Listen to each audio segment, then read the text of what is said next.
The exclusive interview just before we came on the air tonight.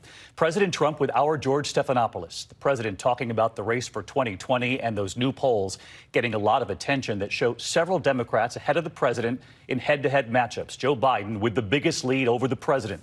Tonight, the president saying those polls are untrue and telling George he has a strong case to make to the American people on why he should be reelected.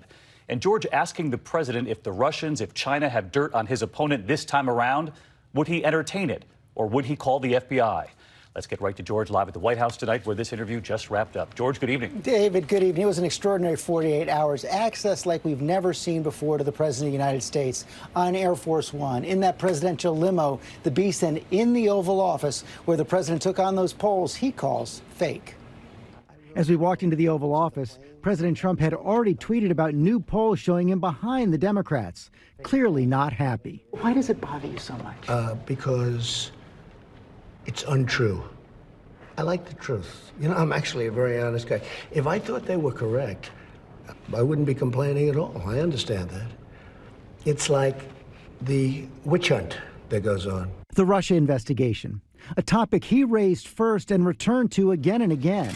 As he spoke in the White House over on Capitol Hill, Donald Trump Jr. was arriving to testify again. Are you here to correct your testimony? Nothing to correct it. Your son, Don Jr., is up before the Senate Intelligence Committee today, and again, he was not charged with anything.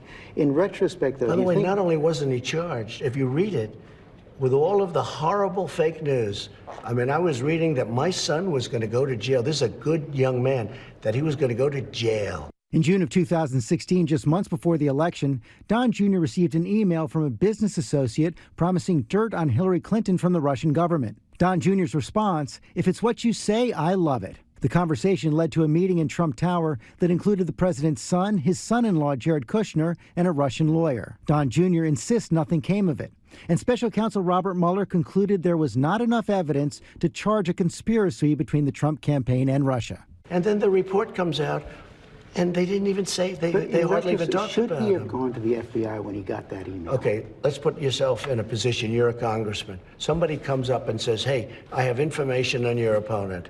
Do you call the FBI? I don't think coming from Russia, you do. I've seen a lot of things over my life. I don't think in my whole life I've ever called the FBI. In my whole life. You don't call the FBI. You throw somebody out of your office, you do whatever you do. Al Gore got a stolen briefing book. He called the FBI. Well, that's different, a stolen briefing book. This isn't a stolen. This is somebody that said, we have information on your opponent. Oh, let me call the FBI. Give me a break. Life doesn't work that way. The FBI director says that's what should happen. The FBI director is wrong. Your campaign this time around, if foreigners, if Russia, if China, if someone else offers you information on an opponent, should they accept it or should they call the FBI? I think maybe you do both. I think you might want to listen. There's nothing wrong with listening. If somebody called from a country, Norway, we have information on your opponent. Oh, I think I'd want to hear it. You want that kind of interference in our elections? It's not an interference. They have information. I think I'd take it. If I thought there was something wrong, I'd go maybe to the FBI, if I thought there was something wrong.